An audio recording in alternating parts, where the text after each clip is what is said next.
Hola, ¿cómo te va? Buen día, buenas tardes, buenas noches, cualquier hora que sea que estés viendo este programa. Esto es La Rosca, como cada semana este programa que lo hacemos aquí en Damero, en Balcarce y Alsina, en el corazón de la Balcarce, en Salta. Este programa en el que reivindicamos la política como instrumento, como herramienta de transformación, y la rosca la reivindicamos como parte de la política, como esa herramienta que tienen los políticos para tender puentes, para administrar consensos y desensos, en definitiva para negociar. No para negociar en beneficio personal, sino para negociar en políticas públicas, en proyectos de leyes o en lo que sea que les toque el rol que les toque asumir. Y en esta oportunidad nos visita Emiliano Estrada. Él fue ministro de Economía de la provincia, hoy es subsecretario de Provincias del Ministerio del Interior de la Nación, es precandidato a diputado nacional por el Frente de Todos. Emiliano, ¿cómo te va? Muchas gracias por haber venido, te agradezco. Muchas gracias por invitarme. Bueno, todavía campaña nada, porque se superpone con la provincial, pero ya están ahí. Sí, legalmente estamos de campaña. Yo he tenido la decisión personal de dejar que los salteños estén enfocados en la elección provincial, que es el domingo 15 de agosto, y a partir del lunes 16 tener una actividad una agenda mucho más activa, contando mis propuestas, contando por qué creo que nos tienen que votar los salteños y recorriendo la provincia fundamentalmente, ¿no? ¿Cómo fue que llegaron al consenso de que seas vos el candidato, digamos, del oficialismo provincial y también del oficialismo nacional? A mí me daba la sensación de que era como número opuesto, que al final se blanqueó algo que hace como un año se venía diciendo, el próximo candidato de Estrada, el próximo candidato de Estrada, y al final terminó siendo el próximo candidato de Estrada. ¿Demoró todo un año o fue menos tiempo? Bueno, viste que haciendo alusión al nombre del programa, el cierre de lista se define 24 horas antes o una semana antes como mucho. Es cierto que veníamos trabajando en lograr un consenso entre todos los estamentos de gobierno. Digo, nuestra lista representa gobierno nacional, gobierno provincial y municipal también, en términos de los 60 municipios de la provincia. Digo, estoy yo encabezando la lista, está Pamela Caletti, que es asesora legal del gobernador, y está Marcelo Moisés, que representa obviamente al Foro de Intendentes. Eso creo que es un trabajo que sí venimos haciendo hace un año, que tiene que ver con entender la situación que tiene la Argentina, que obviamente Salta no es ajena porque no es una isla dentro de la Argentina, y esa situación es una situación muy compleja, de falta de oportunidades, de falta de empleo, de falta de una visión hacia adelante, producto de esta pandemia que nos ha tirado a todos para atrás, ¿no? Entonces, tanto el gobernador como el presidente, el ministro del Interior y todos los intendentes entendimos en ese momento que había que trabajar juntos por Salta, que había que tener una mirada superadora a los egoísmos individuales, y nos pusimos todos a trabajar en pos de ayudar a Salta. Eso terminó culminando en un consenso natural, digamos, que tenía que ver con el armado de listas y que es lo que nosotros entendemos que necesita hoy Salta. En ese consenso queda gente herida. Ahora, ¿cómo se hace para ir viendo a esta gente? Decir, bueno, no es tan grave, no te hieras, hay que hacerle sana a la gente.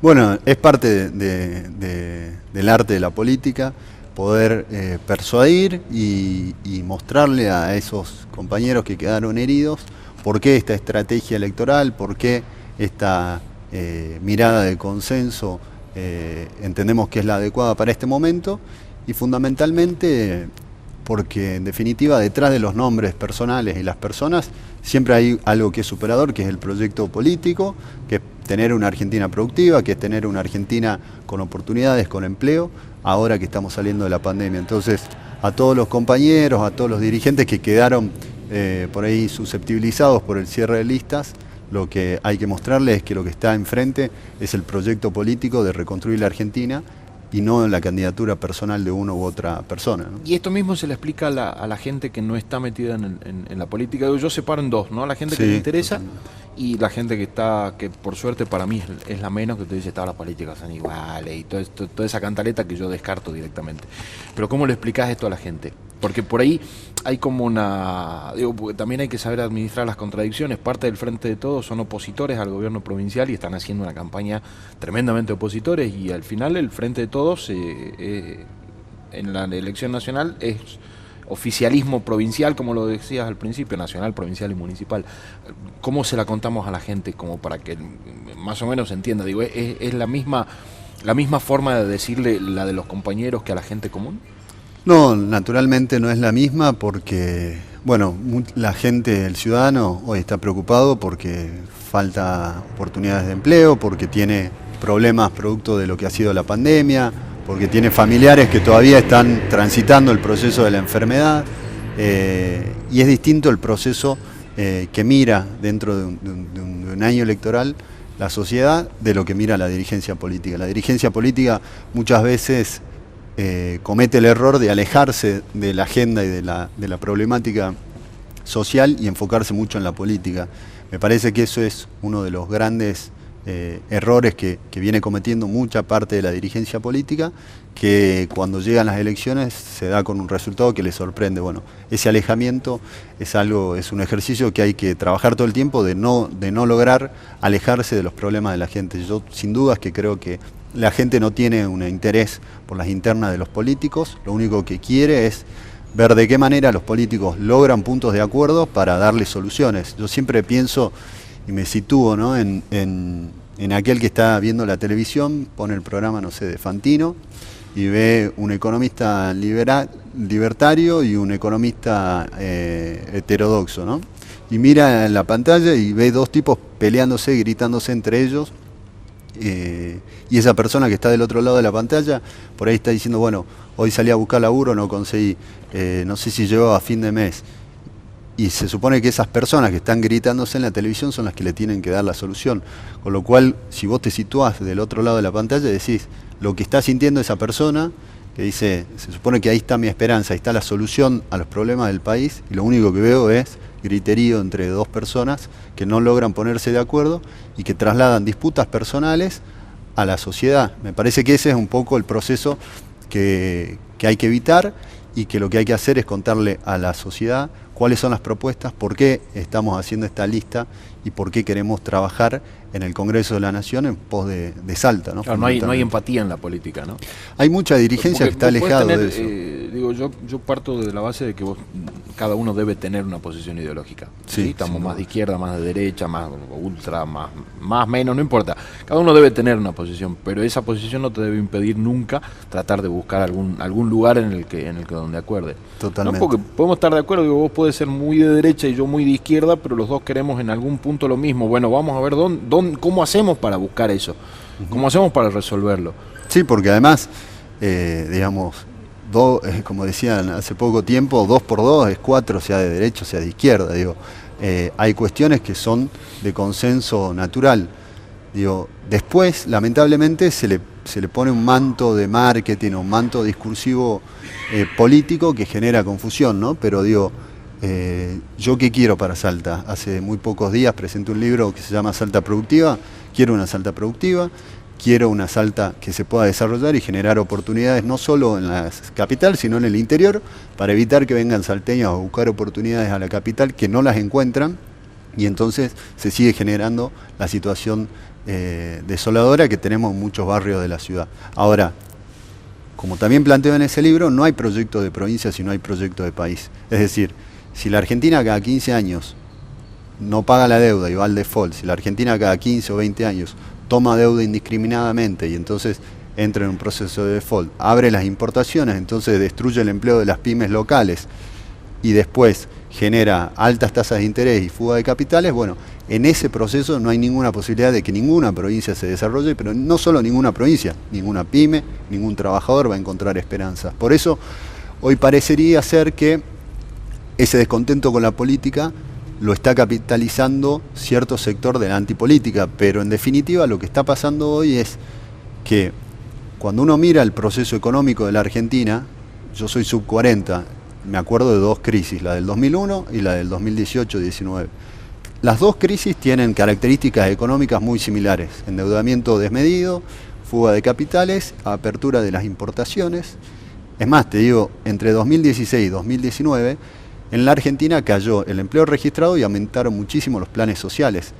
Nosotros lo que miramos desde nuestro espacio político es una Argentina que genere empleo, que genere protección a las pymes para que puedan dar empleo y los trabajadores puedan tener mayor poder adquisitivo. Nada que ver con lo que se supone que es o con lo que se nos quiere instalar, pero digo... Claro, son 2 crisis que generaron una ideología más libertaria de corte neoliberal Que son los que después vienen con la bandera de la antipolítica de decir todo lo que hizo esta gente no sirve porque el socialismo, el populismo y el venezuelanismo y todas esas mentiras de sobrecitos de café, de sobrecitos de azúcar que nos vienen a mentir.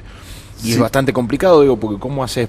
Si vos en la Argentina vas de un lado del péndulo, vas por este carril y cuando gana el del otro lado te volvés a encontrar automáticamente, no hay un freno. ¿Cómo lográs ese consenso? ¿Cómo se podría lograr a nivel país ese consenso? Bueno, yo creo que ese consenso tiene que ser un consenso social, es decir, es la sociedad la que tiene que decir, bueno, cuando vemos un proceso de endeudamiento desmedido, en ese momento no se lo visualiza, no es palpable. Yo en el libro, en una parte, digo, una de las cosas que me llevó a escribirlo fue ver la gran cantidad de jóvenes que no vislumbran un futuro con oportunidades y que tienen una desilusión. Y mucha gente que pasando en su situación personal un momento estable, un momento bueno económicamente, de repente implosiona el país y se da con una realidad y dice, che, ¿qué pasó acá? Si yo venía bien.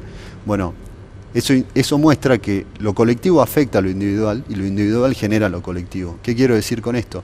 La sociedad tiene que tener cierta formación en términos de medidas económicas para poder vislumbrar y rápidamente actuar con el voto en las urnas y también con reclamos de las dirigencias empresariales, las dirigencias gremiales y demás, para poder estar todo el tiempo controlando a los gobiernos y diciendo, che, por acá no, hasta allá sí.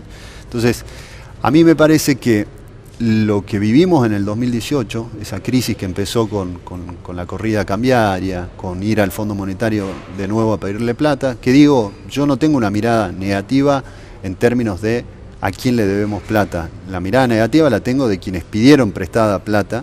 Digo, y el problema no es el fondo, el problema son los políticos que toman créditos que después no se pueden pagar. Parte del fondo también, porque vos podés pedirle 100 y el tipo te da 100 y te dice estos son los intereses ya, pero si el tipo además de darte 100 te dice yo te presto los 100, pero vos tenés que hacer todo esto, decir, no muchachos, paren, la política de mi país la elijo yo, no ustedes porque me están prestando guita.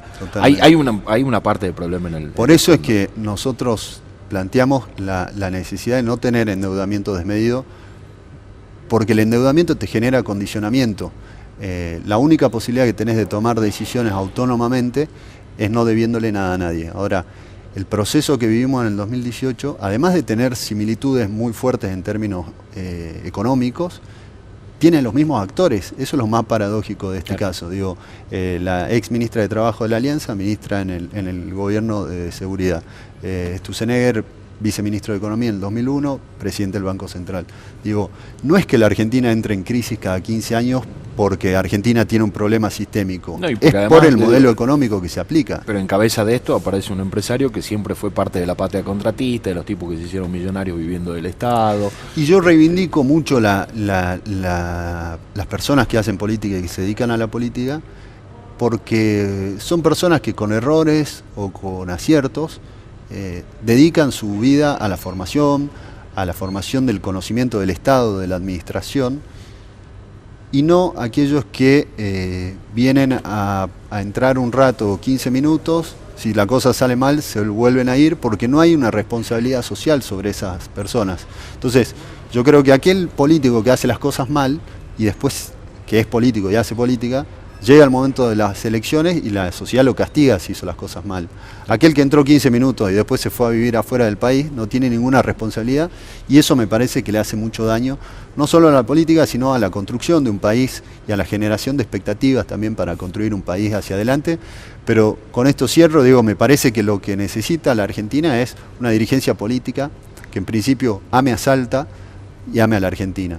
No podemos tener dirigentes políticos que hablen mal de la Argentina fuera de la Argentina y no podemos tener dirigentes políticos que hablen mal de Salta y que quieran que a Salta le vaya mal, por sus intereses personales. Me parece que si uno pierde una elección, tiene que aceptar la decisión de la gente y tiene que trabajar para que a Salta le vaya bien, porque si a Salta le va bien, en 2, 3, 4 elecciones te puede tocar gobernar a vos y necesitas que Salta esté cada vez mejor, no cada vez peor. Me gusta un concepto que dijiste recién de el tipo que se dedica a la política y se dedica a estudiar y a prepararse para conocer cómo funciona el Estado. Es muy interesante porque nosotros en este programa hemos explicado muchas veces cómo funciona el poder legislativo. ¿no? El laburo en comisiones, el debate, que le pongo el proyecto, después llega el recinto y en el recinto sí es lo que le da color al asunto, porque ahí es donde debatís, si querés, levantás la voz y todo. Pero hay un proceso previo que es muy interesante. Ahora en el Ejecutivo es muy interesante porque después tenés la gente que te dice, bueno, tenés un Estado ausente, inútil, bobo, porque los programas no funcionan, pero no tienen conocimiento de cómo funciona el Estado adentro. Digo, sí puede ser un Estado muy burocrático, que te cueste un montón tratar de hacer algo, porque el expediente para que llegue de esta mesa a la de acá necesitas 15 días, digo, hay cosas que se pueden mejorar, pero la sábana siempre es corta dentro del Estado. Sí, sin duda. Siempre, ¿no? Porque o gastás en esto o gastás en esto otro, para los dos no tenés, no hay chance. Sí, a ver... El Estado, yo soy de una generación, como te decía, sub 40, creo que el Estado necesita muchísimos cambios. Hoy una pyme para exportar tiene muchísimos procesos administrativos que hacen que se desanimen en mitad de camino, tiene cuestiones ya vetustas como el papel, hay muchas provincias que todavía siguen con papel en vez de digitalizar todo eso. Hay organismos del Estado que claramente han funcionado mal, pero... Fundamentalmente lo que creo yo es que tenés que tener ese conocimiento del Estado para entender cómo se trabaja la solución de esos problemas. Acaban de terminar los Juegos Olímpicos. Argentina tiene un financiamiento para el deporte olímpico a través del que es el CENAR, que es el Centro de Entrenamiento de Alto Rendimiento. Que Macri lo quiso vender. Que iba el 1% del impuesto a la telefonía móvil iba a financiar eso. Ese presupuesto cayó 80% de 2016 a 2019. Y el de la Secretaría de Deportes. Entonces, cuando uno ve hoy la queja de los deportistas olímpicos y mira qué pasó atrás, lo que pasó fue una mala administración del Estado en esa lógica de entro con una sierra y hacho todo para bajar el gasto. Lo mismo pasa hoy, si uno mira la televisión, muchos de los candidatos plantean lo siguiente: el Estado no puede tener déficit fiscal, hay que reducir el déficit fiscal, y al mismo tiempo dicen hay que bajar impuestos. Bueno, las dos cosas son contradictorias, porque el déficit fiscal, producto de ingresos menos gastos. Los ingresos son los impuestos. Si bajás ingresos y no bajás gastos, se aumenta el déficit fiscal. Lo podemos explicar en términos de Salta, porque el otro día me preguntaban justamente, ¿por qué no baja el impuesto uno que se cobra en Salta? Que es un impuesto provincial. ¿Ingresos brutos? Ingresos brutos, porque es casi la única fuente de financiamiento propia que tiene el Estado provincial. Si vos lo bajás, ¿qué recaudás? Ahora, vos para poder bajarlo lo que necesitas es ampliar la base de gente que pague. Para eso tenés que generar más pymes, más actividad y más comercio para que puedan pagar. No es que, si yo también lo quiero bajar, es buenísimo. Pero, sí, yo creo no se puede, ¿no? Es muy complejo en provincias como Salta, vuelvo a esto, de formarse, prepararse para entender hacia dónde van las discusiones. Salta tiene, de cada 100 pesos que entran a Salta, al presupuesto de la provincia, 80 vienen de recursos nacionales. La Argentina, cuando se conformó, hace ya 200 años, tuvo dos cosas, y ahí quiero meter un paréntesis. Nosotros como salteños teníamos una posición muy privilegiada en lo que era el Alto Perú. Salta comerciaba mulas, tenía mucho comercio con lo que era todo el altiplano. Vino la guerra independentista, nosotros los salteños dijimos, bueno, vamos a la constitución de un país, pusimos a Güemes defendiendo la frontera norte, y además tuvimos el éxodo jujeño en Jujuy, que fue prender fuego a una ciudad para que no avance en los realistas. Todo eso pusimos en pos de un desarrollo de país. Fuimos a la constitución del país y se armó alrededor de la ciudad de Buenos Aires. Ciudad de Buenos Aires, que era la capital de la República, no la ciudad autónoma de Buenos Aires, la capital de la República. Y eso diagramó 200 años de infraestructura, el Estado Nacional puesto ahí pagando sueldos más altos que la media. Eso generó mayor consumo y mayor recaudación para esas provincias.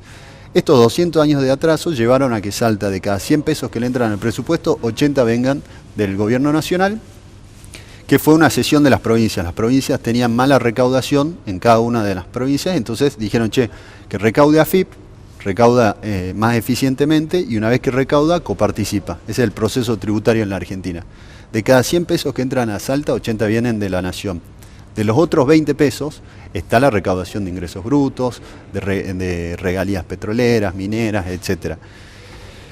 La dependencia fiscal que tiene Salta es altísima. Claro. O sea, el 80% dependés de cómo le está yendo al país. Por eso yo siempre digo, no hay proyecto de provincia si no hay proyecto de país. Ahora vayamos a la ciudad de Buenos Aires, que es lo que cualquier salteño, cordobés, tucumano llega a Buenos Aires y dice, qué bien que se gestiona acá la ciudad de Buenos Aires. La Ciudad de Buenos Aires tiene más del 80% de recursos son propios, de cada 100 pesos, 80 los recibe propios y el otro 20 los recibe del orden nacional. ¿Qué pasa ahí? Vos decís, bueno, ¿son más eficientes en la recaudación? No.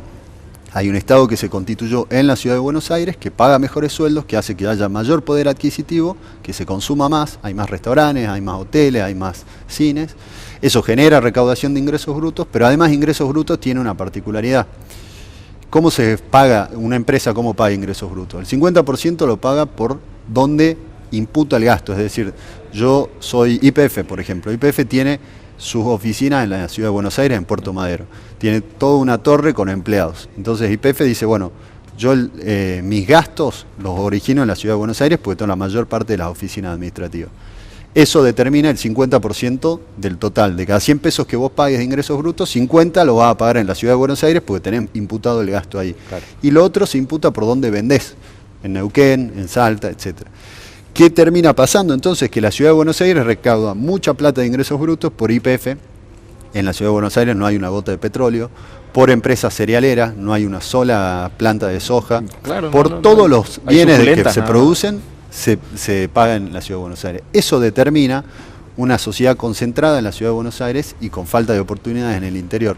Entonces, esas discusiones de fondo... Y esa plata además mal administrada porque tiene un bolsón de pobreza y de marginalidad importantísimo en Ciudad de Buenos Aires, que no nos los cuentan porque, bueno, hay otras cuestiones que otro día podemos te doy un ejemplo. En el 2019, el presupuesto que tenía la Ciudad de Buenos Aires solo para reparación de macetas y baldosas era el 60% del presupuesto de la Municipalidad de Salta Capital. O sea, se gastaban en macetas y baldosas el 60% del presupuesto de Salta Capital. Que tiene que pagar sueldo, alumbrado, verdad. Y que además cuando tiene que hacer una obra Salta, si vos tenés que llevar tendido eléctrico al Chaco salteño, la dispersión que hay geográfica te hace mucho más caro que si tenés toda la gente concentrada. Bueno, todos esos debates de fondo son muy complejos como para reducirlos en una frase de Twitter o como para reducirlos en un debate televisivo en el que hay 2 minutos para hacer una propuesta. Por eso yo he trabajado en este libro y por eso recorro la provincia, hablo con las cámaras empresariales para generar masa crítica, para poder dar los debates. Digo, el debate de ingresos brutos es un debate que hay que darlo, exactamente. En el Congreso es muy interesante darlo como debate. El tema después está en que vos llegás con toda la intención y después ya dependés de un bloque y de voluntades políticas. Y de generar consenso en los otros diputados también. Pero hay que elaborarlo, ¿no? Totalmente. Me parece que son temas que sí o sí tienen que trabajar. Después están los que vienen y te prometen casas, autos, moto, empleo y no pueden hacer absolutamente nada de eso. Totalmente. ¿No? Hay que decir también que un legislador que te diga, yo voy a construir más casa, no puedo construir nada, compadre, correte. Lo que sí podemos hacer... No podemos seguir mintiendo desde la política tampoco, ¿no? Aunque sea de la antipolítica. No, lo que sí creo yo que tenemos que hacer, y yo reivindico la política en este marco, en el marco de la formación, en el marco de la profundización, de trabajar temas y decir, la solución va por acá, porque cuando la antipolítica genera ese rechazo hacia la política, yo lo que veo es una promesa que no tiene sustancia, que no tiene cuerpo, porque la solución son de fondo, digamos, las soluciones hay que trabajarlas de fondo.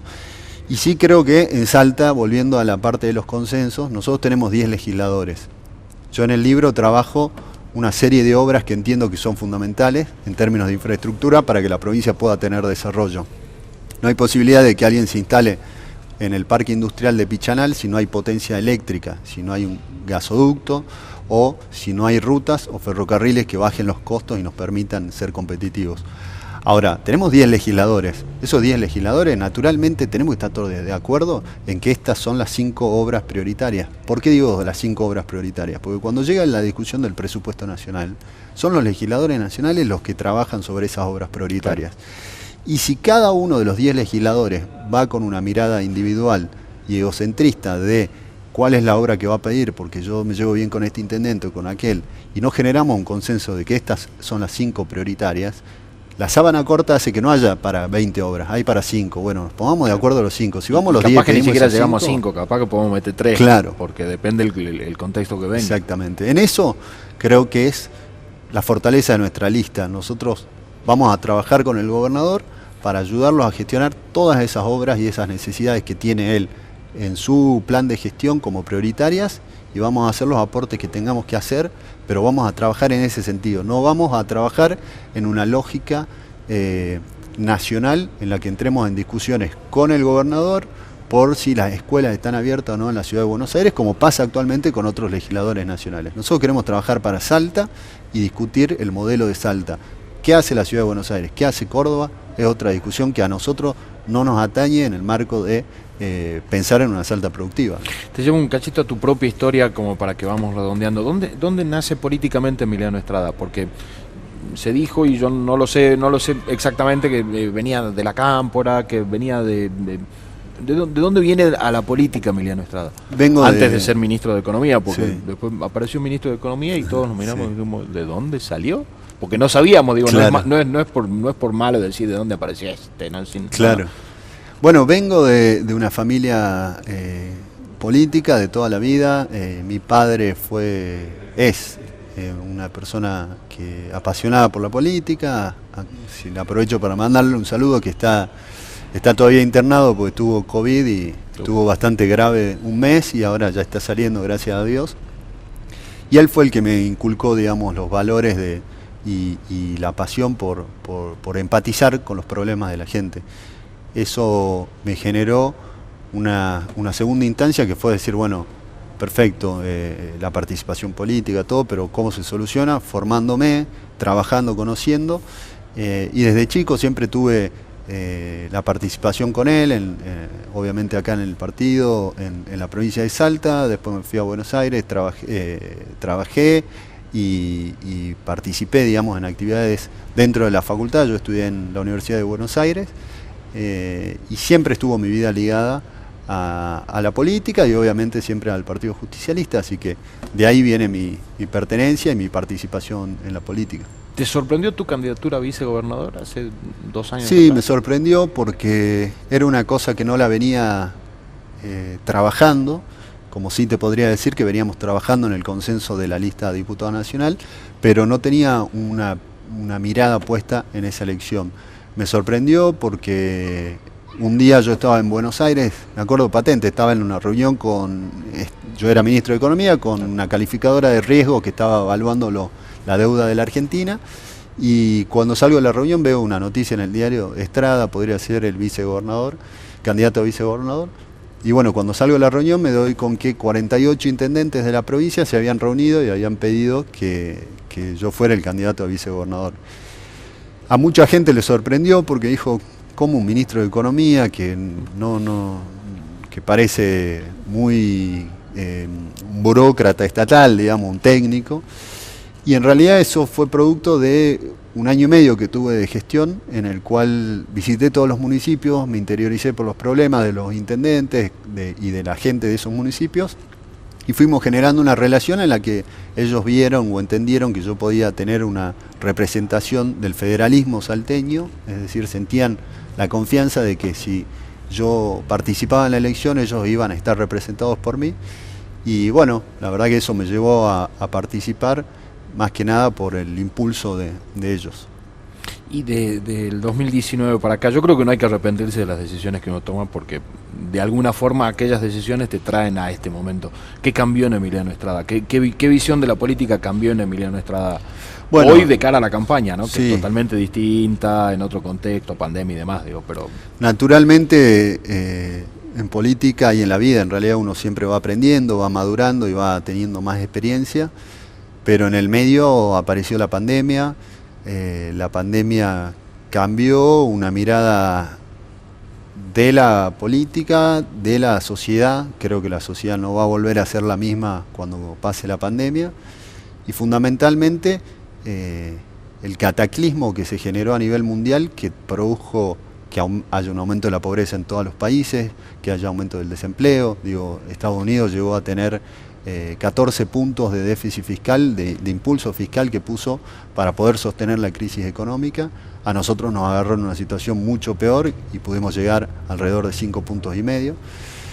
Y eso me generó una predisposición a pararme de otra manera en la política, a mirar la política de otra manera, a entender lo difícil que era para el presidente, para el gobernador y para todos los intendentes afrontar ese proceso en el que muchas veces uno como ciudadano no le da contemplación a quien le tocó vivir el suceso más histórico de la humanidad en el último siglo, y eso me generó a tener una predisposición al diálogo, a trabajar, ver un gobernador con una generosidad política también que muchos otros gobernadores no la practicaron, o mi experiencia, digamos, con la política, no hablo de Salta, ¿no? Hablo de la mirada nacional, yo dialogo con todas las provincias, también hizo que la predisposición sea mucho mayor aún.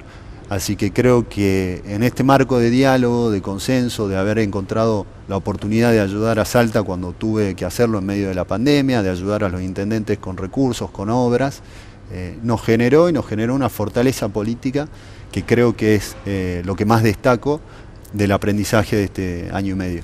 Yo creo que hay que ser un poquito más benevolente, ¿no? En cómo mirar la gestión tanto del presidente como de los gobernadores. Sí, sin duda. Porque estando de afuera decir, hubiesen hecho tal cosa. Sin duda. No sabemos qué hubiesen hecho, ni siquiera qué hubiese pasado. Sí, sin dudas. Lo que yo sí puedo... Yo creo en la honestidad intelectual de cada uno de los que les tocó conducir esto, en que hicieron lo que mejor pudieron hacer con lo que tenían. Después podemos criticar otras cosas, ¿no? Totalmente. Pero me parece que en el manejo de la pandemia...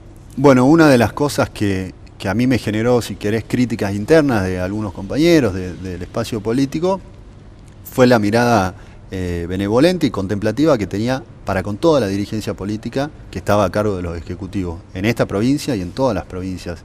Me parece que nadie puede negar que el gobierno nacional tuvo una mirada de intentar, pueden haber tenido errores o lo que sea, pero digo, siempre se intentó ayudar a las pymes, ayudar a la gente, ayudar a los jubilados, ayudar a todo el proceso más vulnerable, digamos, en medio de una pandemia, y que obviamente hoy con el diario del lunes uno mira y dice, bueno, la cuarentena arrancó muy temprano, fue muy larga, lo que fuera, pero digo, había un contexto de incertidumbre, el sistema sanitario no estaba preparado, digo, no solo en la Argentina, no solo en Salta, sino en toda la Argentina, se armaron nuevos hospitales, nuevas camas, respiradores, etcétera, etcétera.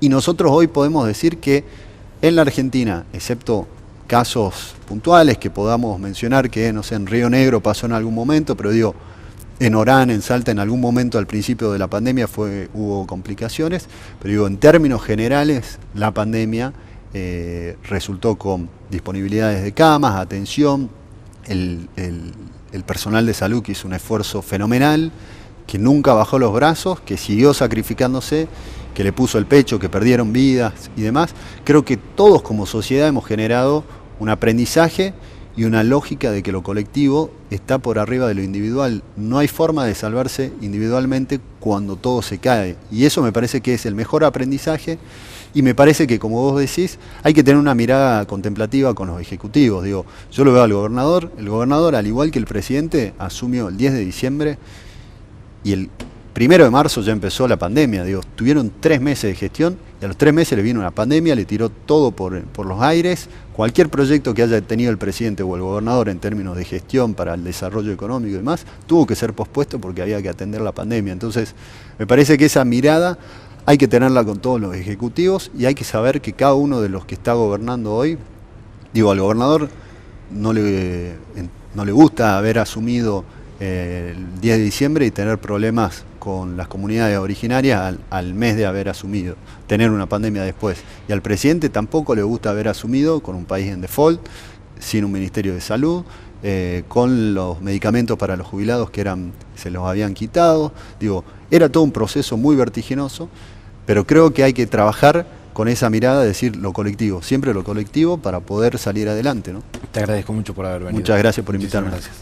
Gracias, esto es La Rosca y nos vemos la próxima semana como siempre. Gracias.